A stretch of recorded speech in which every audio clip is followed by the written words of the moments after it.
everyone, this is Lucas from Lifestyle Custom Homes. Today we are at the townhouses that we are constructing at 169 Jones. As you can see, the weather's beautiful and there's lots of action happening behind me. So we are at the beginning stages of construction and we have a chance to teach you about shoring. So what is shoring? Shoring is this right here. Shoring is a way of supporting a building, a structure, or a trench when there's a danger of damaging the structure or of dirt collapsing. The Ministry of Labor also requires shoring if you're excavating more than 4 feet deep and there's a risk of the dirt collapsing on the workers inside of the pit. So, to understand shoring, you really have to understand what the angle of repose is. So we'll get to that in a second. Soil is classified into 4 types. The first type of soil is the strongest, and we actually have it right here, and it's got the highest internal strength. But when it still crumbles like any other soil. The type 4 type of soil is loose fill, and it's got like no internal strength to it. So if you have type 1 soil, then the angle of repose is 1 to 1. So for each foot you dig down, you have to dig 1 foot horizontally. Type 2 soils require an angle of repose of 1 to 3. So for each foot down you have to dig 3 feet horizontally. And this is purely to protect the structure or the dirt from falling in. Type 3 and type 4 soils have very little to no structural integrity, and there's a high risk of them falling in. So let's relate this to a house. The loads from a house are eventually transferred and make their way all the way down into the soil. These loads are transferred throughout the entire structure and down into the footings, and the footings then transfer the loads into the soil. So if you're working close to another building, then you need to determine what type of soil it is, and then you need to determine what your angle of repose is to determine whether the footings exert any type of forces into the area you're excavating. So if the load from the house does intersect the excavation, then you need to put up shoring to transfer these loads further down into the ground. So here on site we have a good example. We are building a parking structure right in this area over here, and it is actually very close to this garage right over here.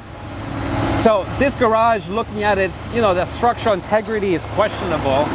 We don't know how deep, actually the footings don't go very deep. So the loads from the garage are actually transferred out, and they would have intersected the foundation for the garage that we're building. So according to the geotechnical report that we got completed on this site, we needed a 1 to 3 angle of repose. So because we are constructing our townhouses right here, we're going 4 feet down right here. The loads from this garage, if you look at it, it would actually intersect, and the loads will be transferred into the actual foundation of the garage. That's no good. So what we had to do is we had to put up shoring all across over here where the parking structure is close to this garage. So there are different types of shoring systems. The most common is what we have here. So using that machine right over there, the one that is drilling holes right now, we took that machine and we drilled 25 feet down into the ground. So using that same machine, we pick up 25-foot long I-beams. It gets attached to that machine, they pick it up, it gets lowered into the hole, and then that is filled up with concrete. So what these steel posts do is they act as anchors and they carry the loads deep into the ground. Now, to hold back the dirt and to transfer the loads to the posts, what you have to do is either you have to put wood or metal lagging in between the beams. Kind of like we did here. We took these the wood lagging, and we kind of, as you're excavating down, you insert the lagging right in between the webs of the steel post. So in the end, we have a safe excavation.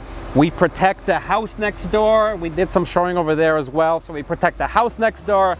We protect this garage. And we also protect the workers that are working inside of this entire area. So some tips if you are building and you need to do shoring. So if you do not have a geotechnical report, then the soil is questionable. You have to have an engineer come out and he can tell you, on the spot, they have this metal rod, he can tell you on the spot what type of soil you have. Second thing is, make sure when you're doing the doing the shoring, make sure you have a surveyor on site. What they do is they'll come out and mark exactly where you need to drill the holes. You don't want to drill the holes in the wrong area. Another tip, to determine if you actually need shoring on your site, then measure how close your new foundation is to your neighbor's house. Then try to get into your neighbor's house and measure how deep their basement goes into the ground.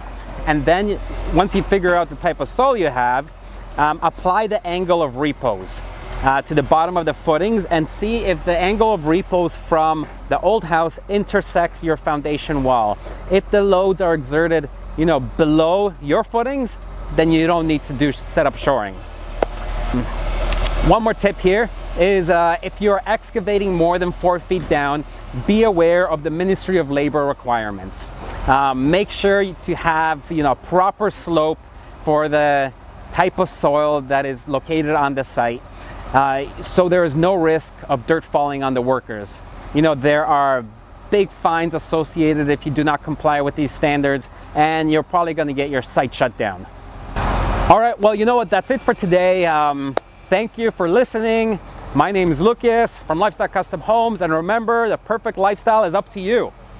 Was that good? Yeah. Yeah, okay. Very good.